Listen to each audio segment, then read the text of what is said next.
أعوذ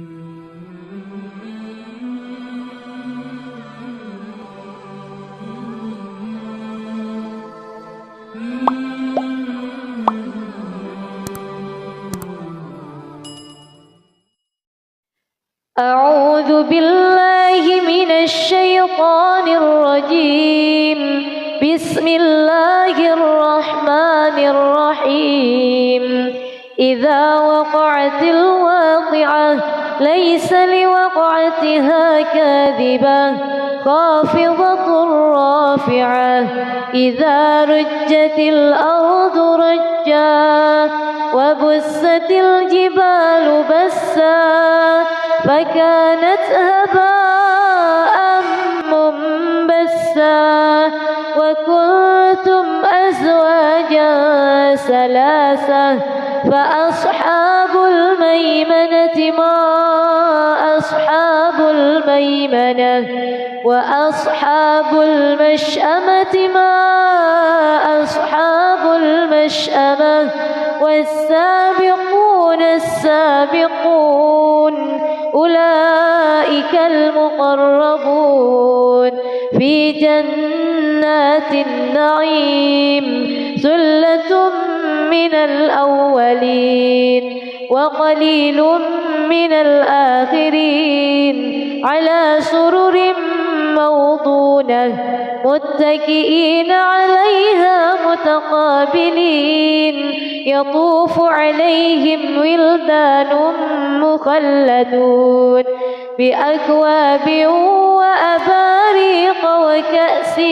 من معين لا يصدعون عنها ولا ينزفون وفاكهة مما يتخيرون ولحم طير مما يشتهون وحور عين كأمثال اللؤلؤ المكنون جزاء بما كانوا يعملون. لا يسمعون فيها لغوا ولا تأثيما إلا قيلا سلاما. وأصحاب اليمين ما أصحاب اليمين في سدر مخضود وطلح ممدود وظل ممدود وماء مسكوب وفاكهة كثيرة لا مقطوعة ولا ممنوعة وفرش مرفوعة. إنا أنشأناهن إنشاء فجعلناهن أبكارا عربا أترابا لأصحاب اليمين. ثلة من الأولين وثلة من الآخرين. وأصحاب الشمال ما أصحاب الشمال في سموم وحميم وظل من يحموم لا بارد ولا كريم.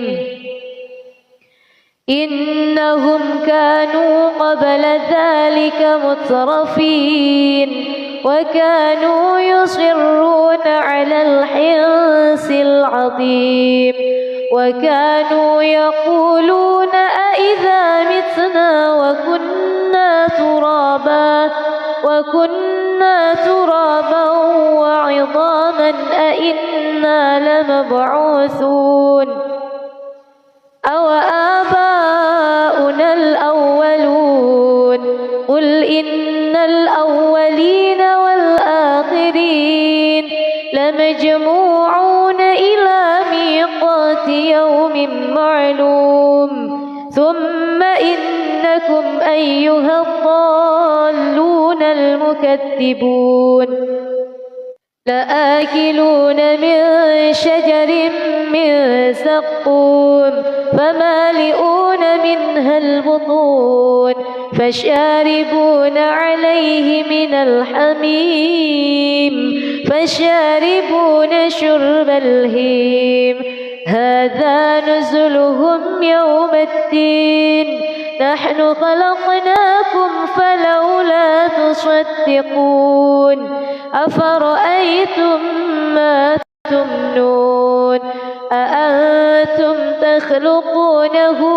أم نحن الخالقون نحن قدرنا بينكم الموت وما نحن بمسبوقين على أن نبدل أمثالكم وننشئكم فيما لا تعلمون ولقد علمتم النشأة الأولى فلولا تذكرون أفرأيتم ما تحرثون أأنتم تزرعونه أم نحن الزارعون لو نشاء لجعلناه حطاما فظلتم تفكهون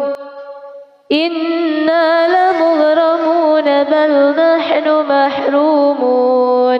أفرأيتم الماء الذي تشربون أأنتم أنزلتموه من المزن أم نحن المنزلون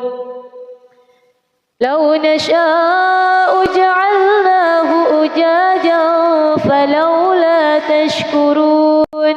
أفرأيتم النار التي تورون أأنتم أنشأتم شجرتها أم نحن المنشئون نحن جعلناها تذكرة ومتاعا للمقوين فسبح باسم ربك العظيم فلا أقسم بمواقع النجوم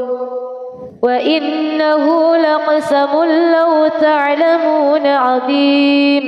إنه لقرآن كريم في كتاب مكنون لا يمسه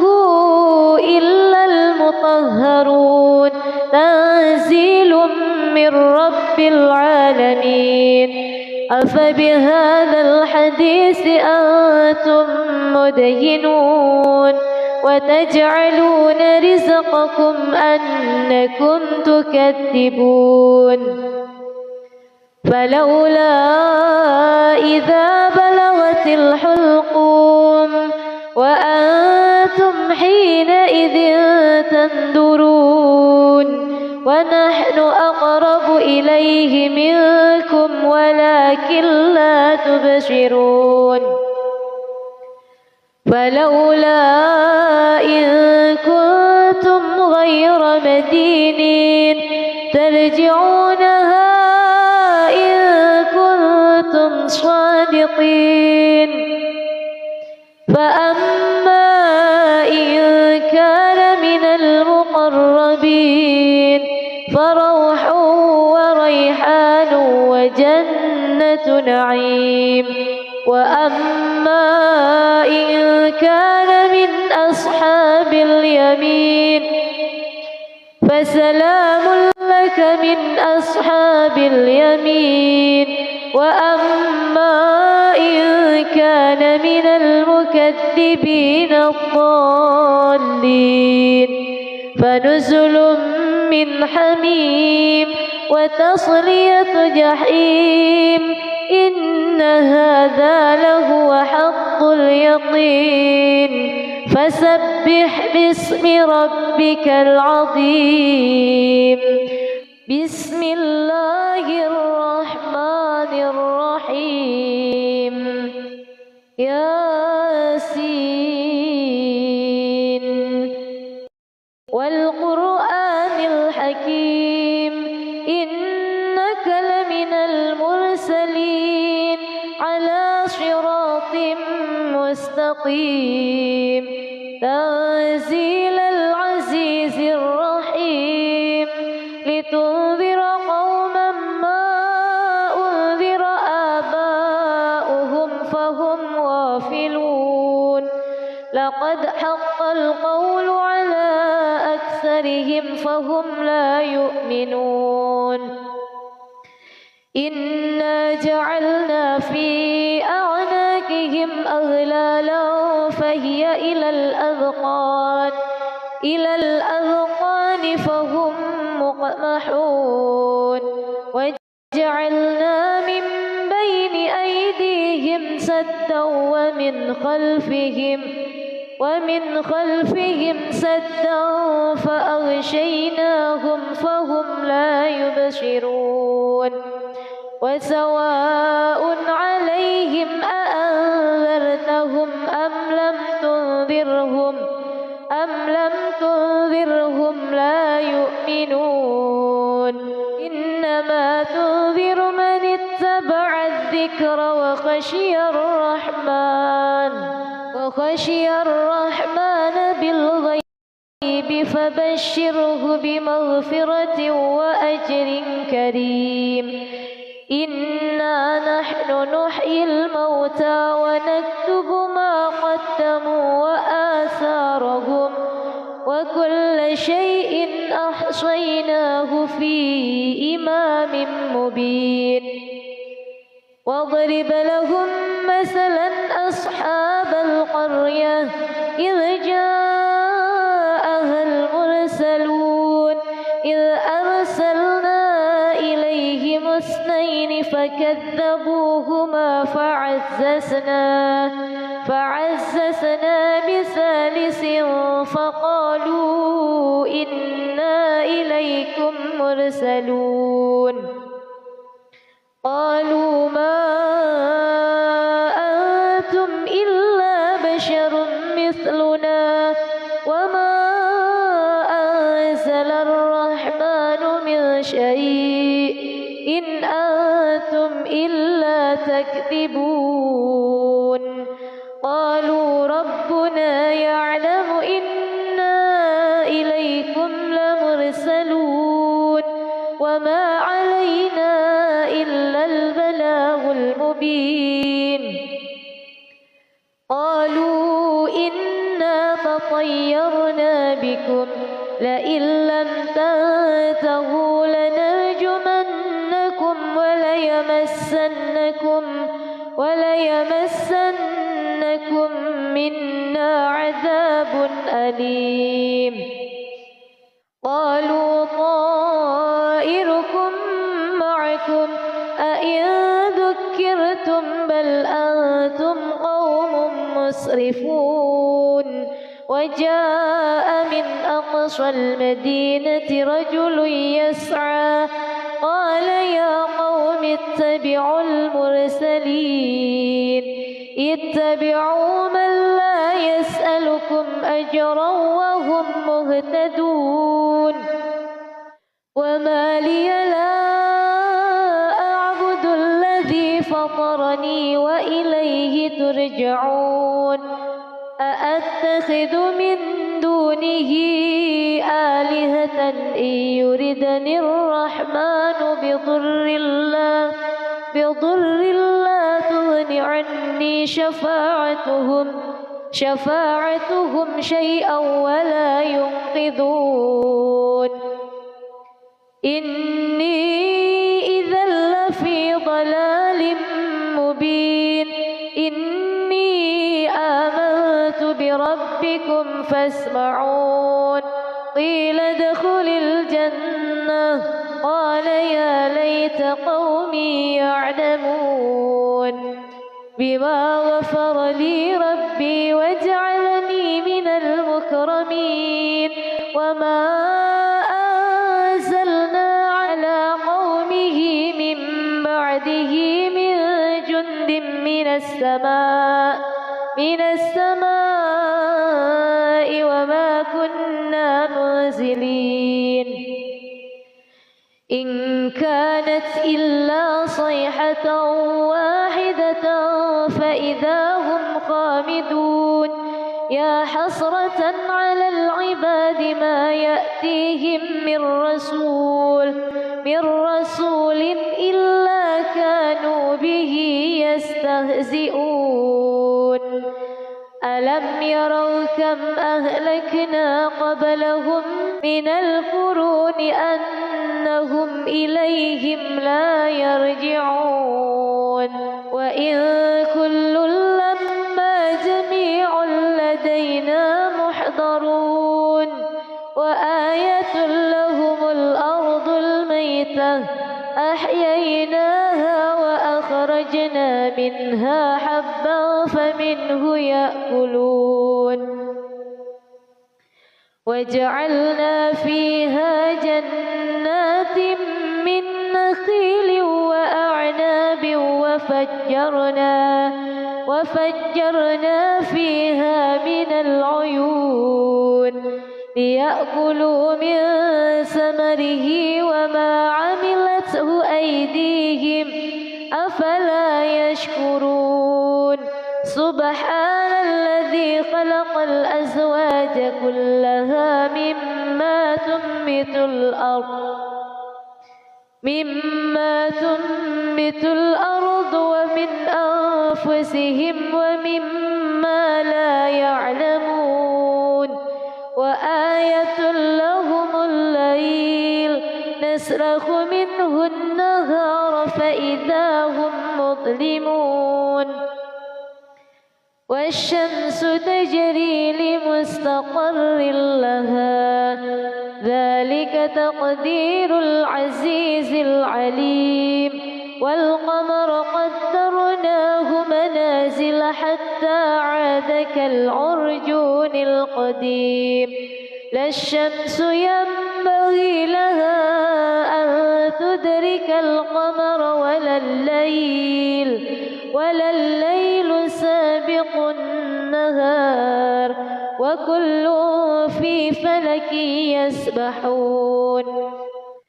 وآية لهم أنا حملنا ذريتهم في الفلك المشحون وخلقنا لهم من مثله ما يركبون وإن نشأ نغرقهم فلا صريخ لهم ولا هم ينقذون إلا رحمة منا ومتاعا إلى حين وإذا قيل لهم اتقوا ما بين أيديكم وما خلفكم لعلكم ترحمون وما تأتيهم من آية من آيات ربهم إلا كانوا عنها معرضين وإذا قيل لهم أنفقوا مما رزقكم الله قال الذين كفروا للذين آمنوا أنطعم من لو يشاء الله أطعمه إن أنتم إلا في ضلال مبين ويقولون متى هذا الوعد إن كنتم صادقين ما ينظرون إلا صيحة واحدة تأخذهم وهم يخصمون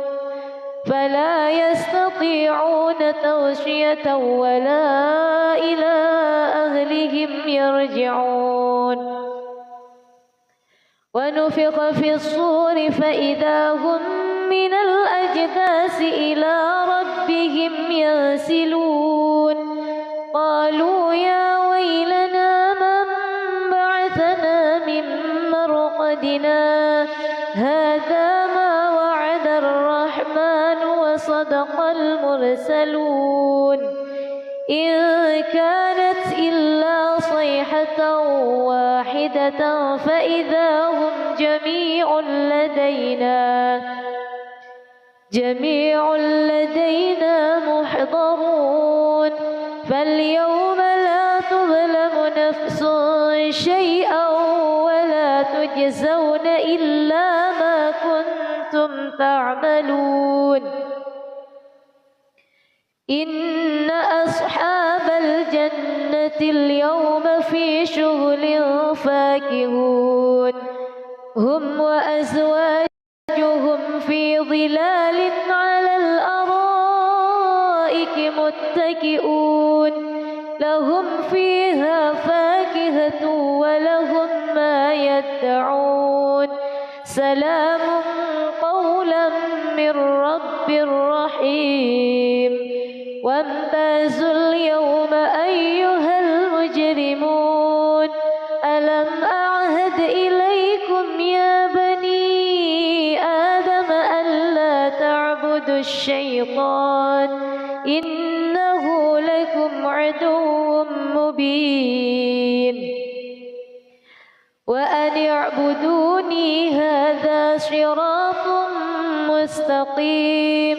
ولقد أضل منكم جبلا كثيرا أفلم تكونوا تعقلون هذه جهنم التي كنتم توعدون اصلوها اليوم بما كنتم تكفرون اليوم نختم على أفواههم وتكلمنا أيديهم وتشهد أرجلهم بما كانوا يكسبون ولو نشاء لطمسنا على أعينهم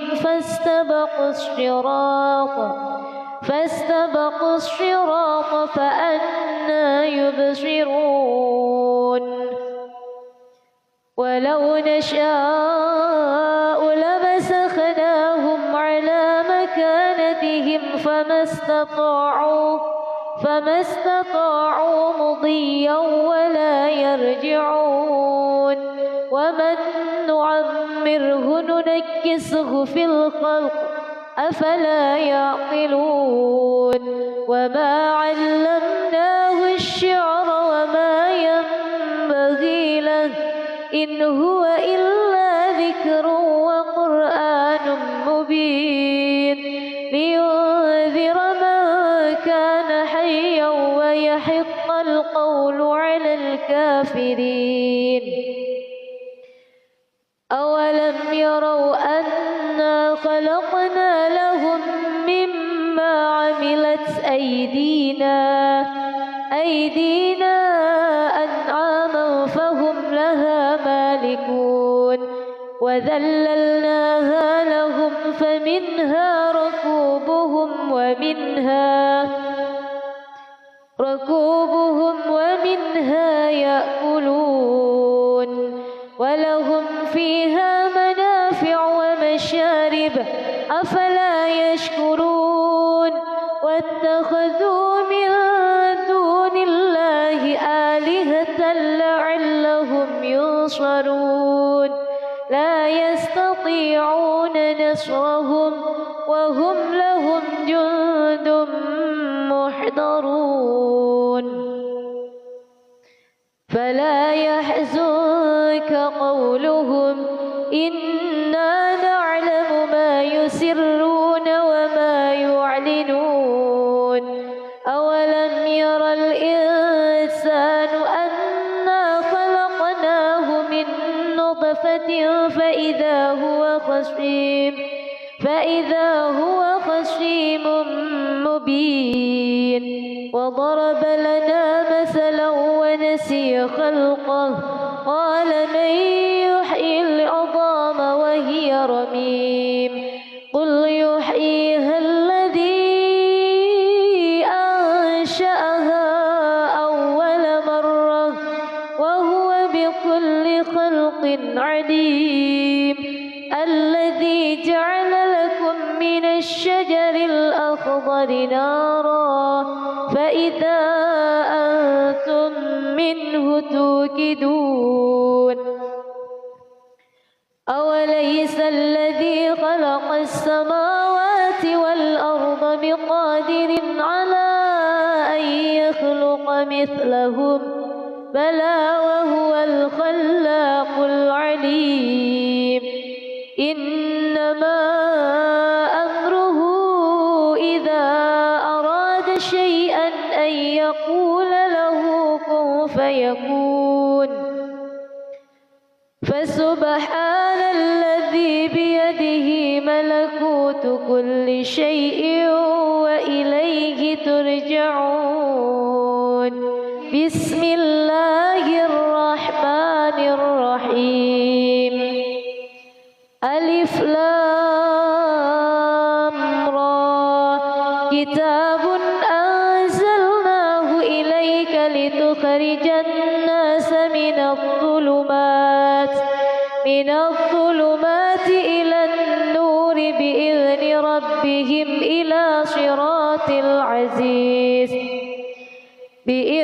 ربهم إلى صراط العزيز الحميد الله الذي له ما في السماوات وما في الأرض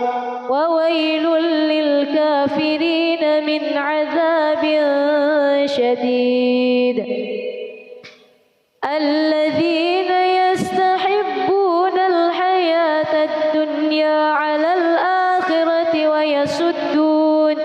ويصدون عن سبيل الله ويبغونها عوجا أولئك في ضلال بعيد وما أرسلنا من رسول إلا بلسان قومه ليبين لهم فيضل الله من يشاء ويهدي من يشاء وهو العزيز الحكيم ولقد أرسلنا موسى بآياتنا أن أخرج قومك من الظلمات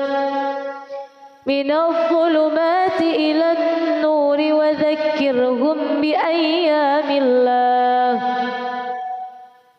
إن في ذلك لآيات لكل صبار شكور وإذ قال موسى لقومه اذكروا نعمة الله عليكم إذ أنجاكم من آل فرعون يسومونكم سوء العذاب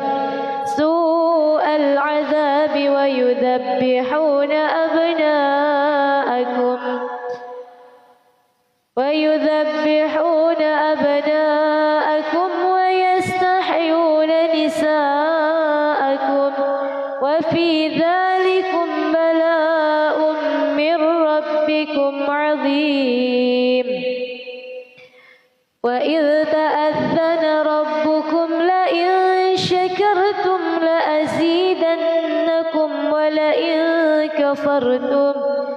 ولئن كفرتم إن عذابي لشديد وقال موسى إن تكفروا أنتم ومن في الأرض جميعا فإن الله لغني حميد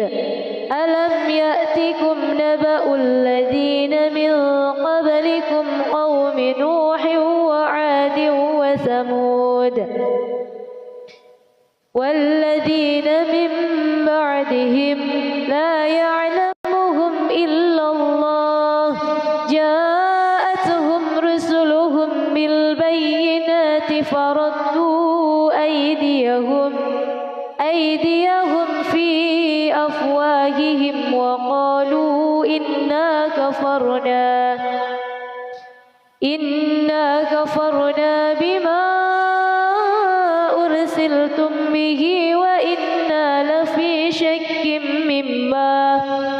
لفي شك مما تدعوننا إليه مريب. قالت رسلهم أفي الله شك فاطر السماوات والأرض يدعوكم ليغفر لكم من ذنوبكم ويؤخركم إلى أجل مسمى. قالوا إن أنتم إلا بشر مثلنا تريدون أن تصدونا عما كان يعبد آباؤنا فأتونا بسلطان مبين. قالت لهم رسلهم إن نحن إلا بشر مثلكم ولكن الله يمن على من يشاء من عباده وما كان لنا أن نأتيكم بسلطان إلا بإذن الله وعلى الله فليتوكل المؤمنون. وما لنا ألا نتوكل على الله وقد هدانا سبلنا ولنصبرن على ما آذيتمونا وعلى الله فليتوكل المتوكلون. وقال الذين كفروا لرسلهم لنخرجنكم من أرضنا أو لتعودن في ملتنا فأوحى إليهم ربهم لنهلكن الظالمين ولنسكننكم الأرض من بعدهم ذلك لمن خاف مقامي وخاف وعيد. واستفتحوا وخاب كل جبار عنيد. من ورائه جهنم ويسقى من ماء صديد يتجرعه ولا يكاد يسيغه ويأتيه الموت من كل مكان وما هو بميت ومن ورائه عذاب غليظ. مثل الذين كفروا بربهم أعمالهم كرماد اشتدت به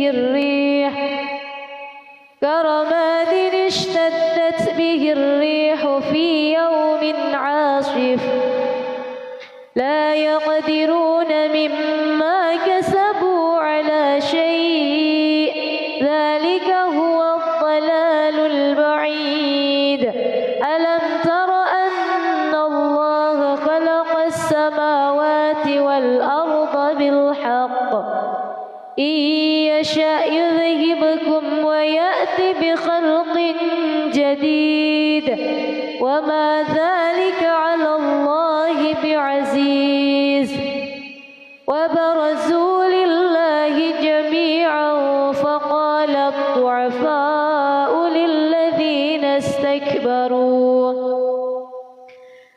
للذين استكبروا إنا كنا لكم تبعا فهل أنتم مغنون عنا من عذاب الله من شيء. قالوا لو هدانا الله لهديناكم سواء علينا أجزعنا أم صبرنا لنا من محيص. وقال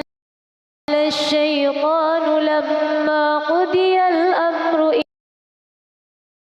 إن الله وعدكم وعد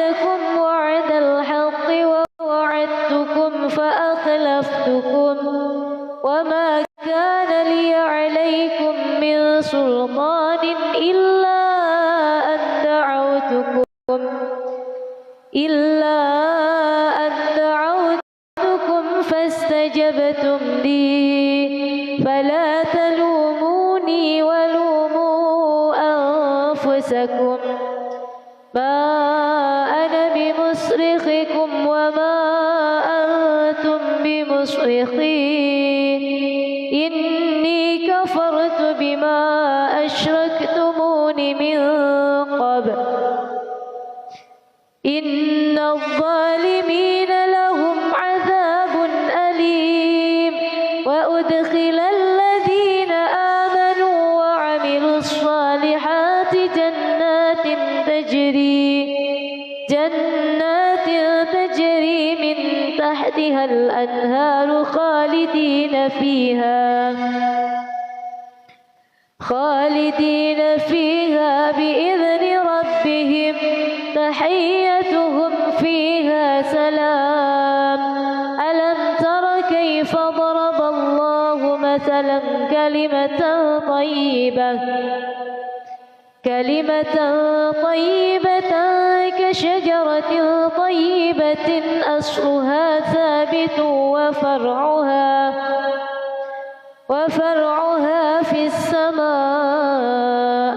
تؤتي أكلها كل حين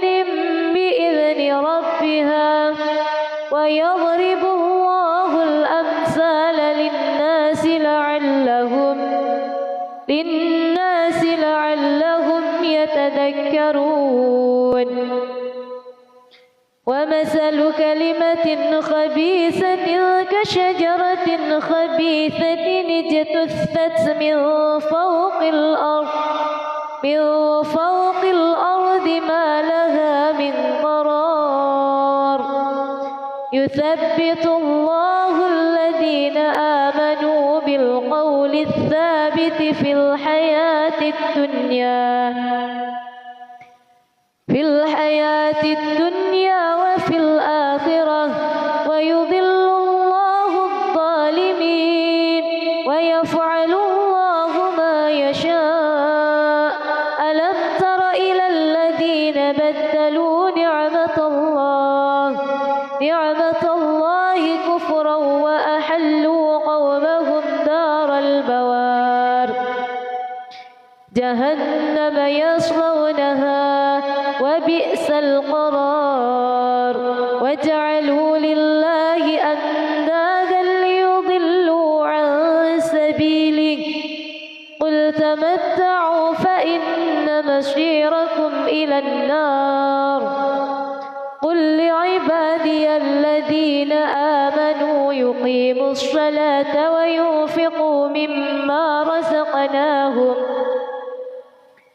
مما رزقناهم سرا وعلانية من قبل أن يأتي يوم لا بيع فيه ولا خلال الله الذي خلق السماوات والأرض وأنزل من السماء ماء فأخرج به من الثمرات رزقا لكم وسخر لكم الفلك لتجري في البحر بأمره وسخر لكم الأنهار وسخر لكم الشمس والقمر دائبين وسخر لكم الليل والنهار وآتاكم من كل ما سألتموه وإن تعدوا نعمة الله لا تحصوها إن الإنسان لظلوم كفار وإذ قال إبراهيم رب اجعل هذا البلد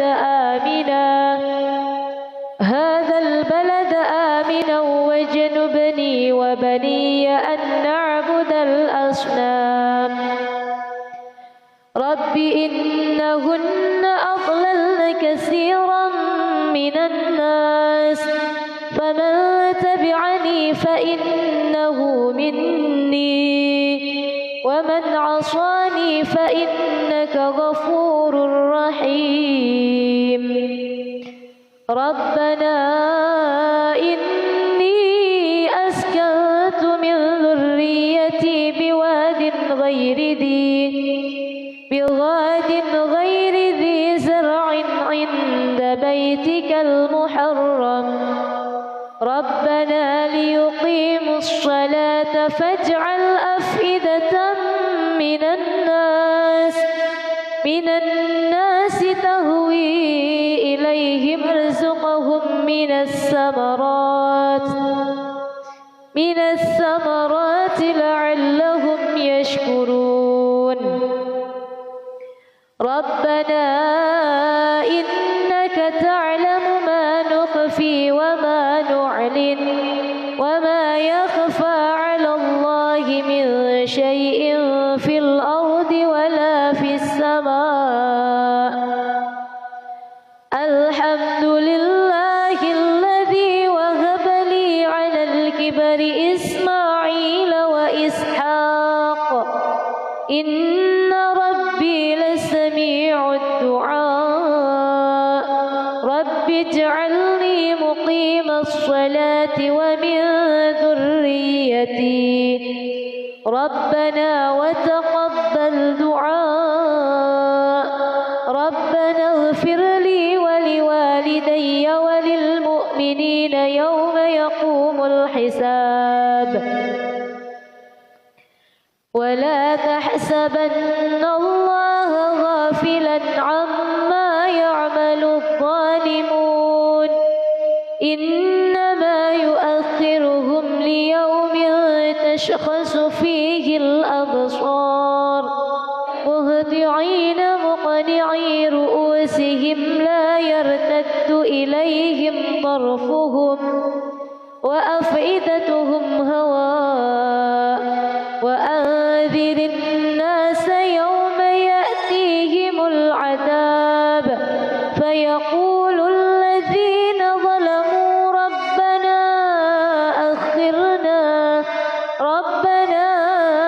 أخرنا إلى أجل قريب نجب دعوتك ونتبع الرسل أولم تكونوا أقسمتم من قبل ما لكم من زوال وسكنتم في مساكن الذين ظلموا أنفسهم وتبين لكم كيف فعلنا بهم وضربنا لكم الأمثال وقد مكروا مكرهم وعند الله مكرهم وإن كان مكرهم لتزول منه الجبال فلا تحسبن الله مخلف وعده رسله إن الله عزيز ذو انتقام يوم تبدل الأرض غير الأرض والسماوات وبرزوا لله الواحد القهار وترى المجرمين يومئذ مقرنين في الأصفاد سرابيلهم من قطران وتغشى وجوههم النار ليجزي الله كل نفس ما كسبت إن الله سريع الحساب هذا بلاغ للناس ولينذروا به وليعلموا أن إله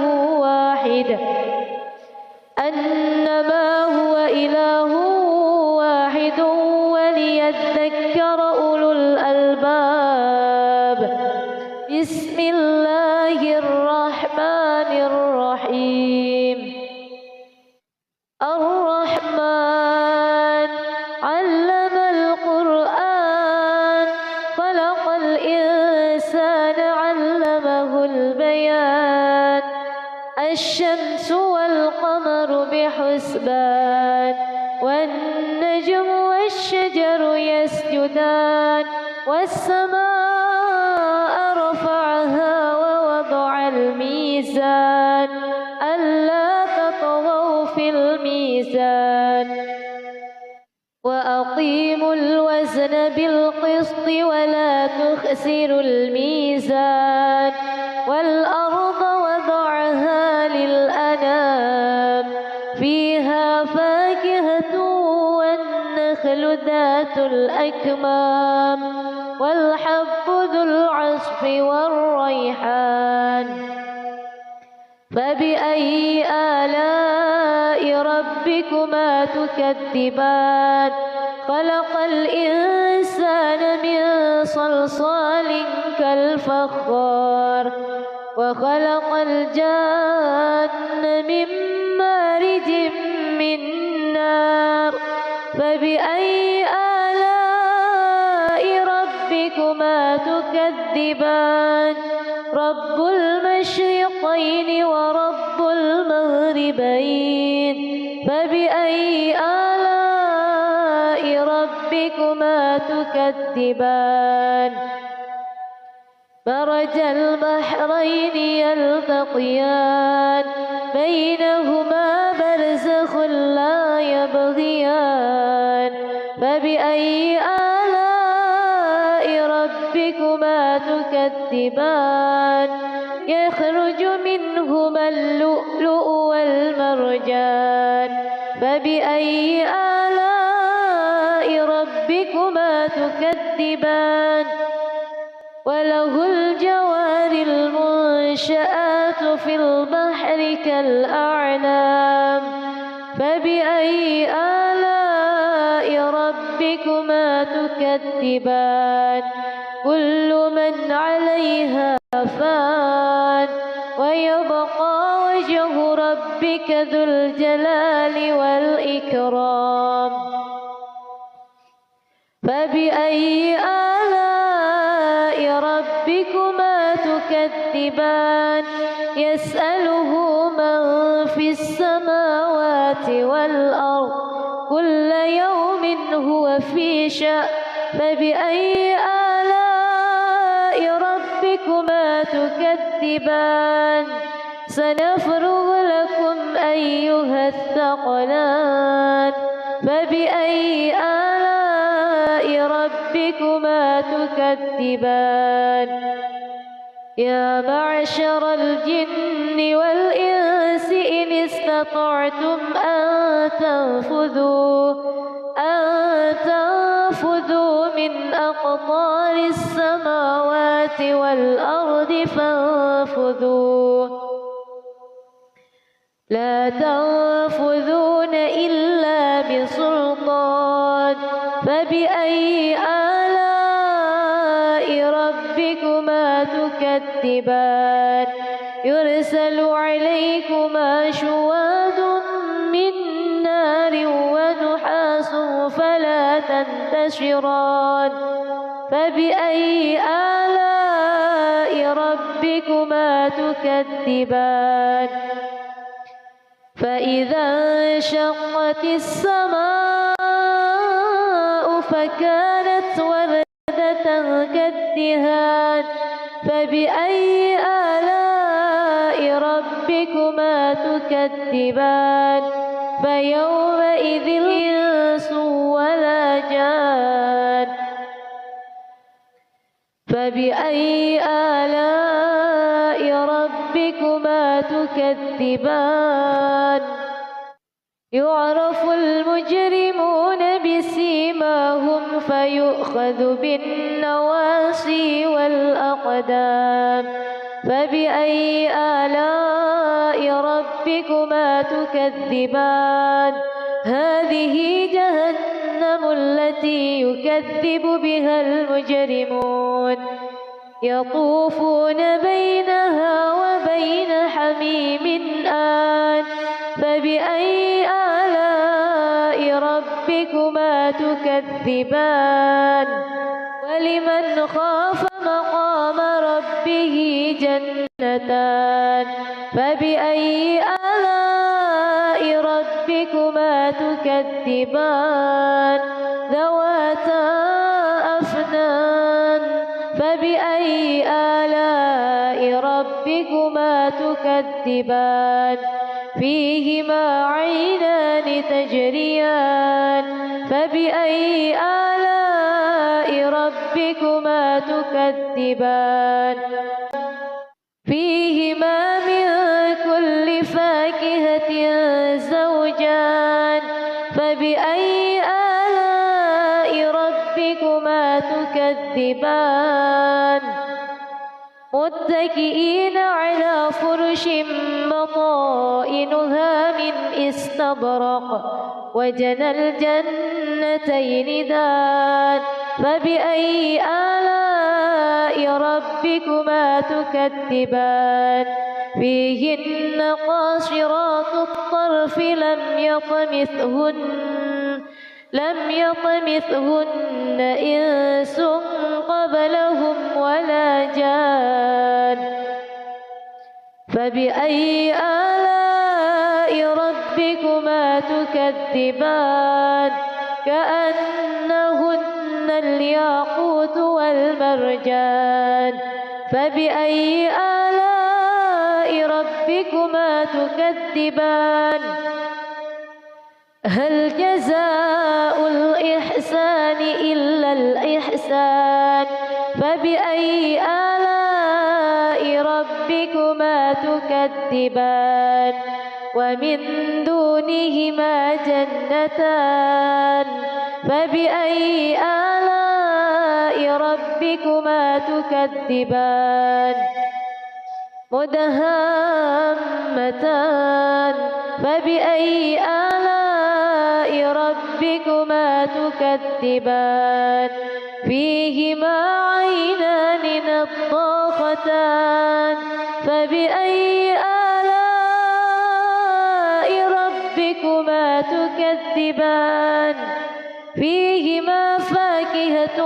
ونخل ورمان فبأي آلاء ربكما تكذبان فيهن خيرات حسان فبأي آلاء ربكما تكذبان حور مقصورات في الخيام فبأي آلاء ربكما تكذبان لم يطمثهن إنس قبلهم ولا جان فبأي آلاء ربكما تكذبان متكئين على رفرف خضر وعبقري حسان فبأي آلاء ربكما تكذبان تبارك اسم ربك ذي الجلال والإكرام بسم الله الرحمن الرحيم يا أيها النبي إذا طلقتم النساء فطلقوهن لعدتهن وأحصوا العدة واتقوا الله ربكم لا تخرجوهن من بيوتهن ولا يخرجن إلا أن يأتين بفاحشة مبينة وتلك حدود الله ومن يتعد حدود الله فقد ظلم نفسه لا تدري لعل الله يحدث بعد ذلك أمرا فإذا بلغن أجلهن فأمسكوهن بمعروف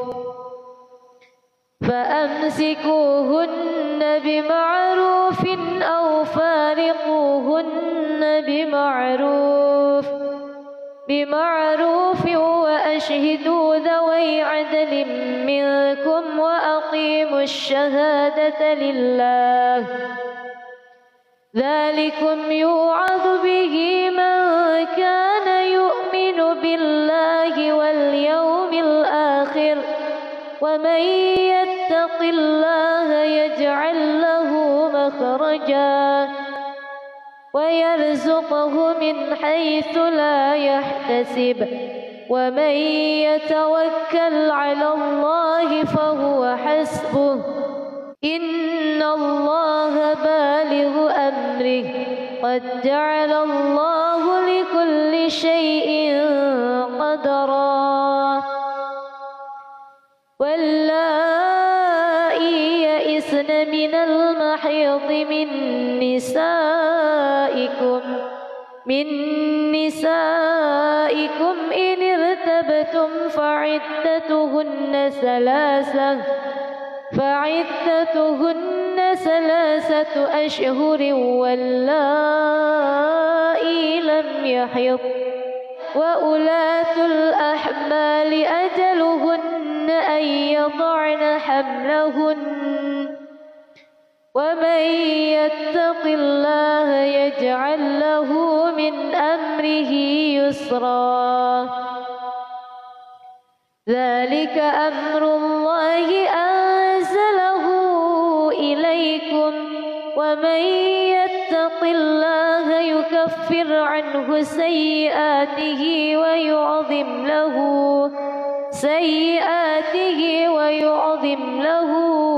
أجرا أسكنوهن من حيث سكنتم من وجدكم ولا تضاروهن لتضيقوا عليهن وإن كن أولات حمل فأنفقوا عليهن حتى يضعن حملهن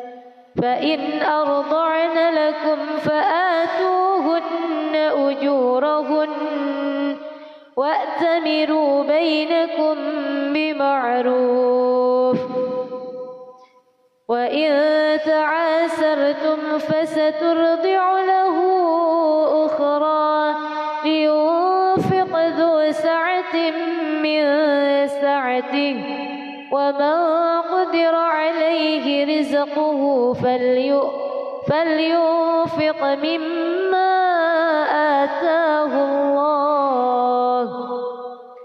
لا يكلف الله نفسا إلا ما أتاها سيجعل الله بعد عسر يسرا وكأين من قرية عتت عن أمر ربها ورسله فحاسبناها حسابا شديدا وعذبناها عذابا نكرا فذاقت وبال أمرها وكان عاقبة أمرها خسرا أعد الله لهم عذابا شديدا فاتقوا الله يا أولي الألباب الذين آمنوا قد أنزل الله إليكم ذكرا رسولا يتلو عليكم آيات الله مبينات ليخرج الذين آمنوا وعملوا الصالحات من الظلمات إلى النور ومن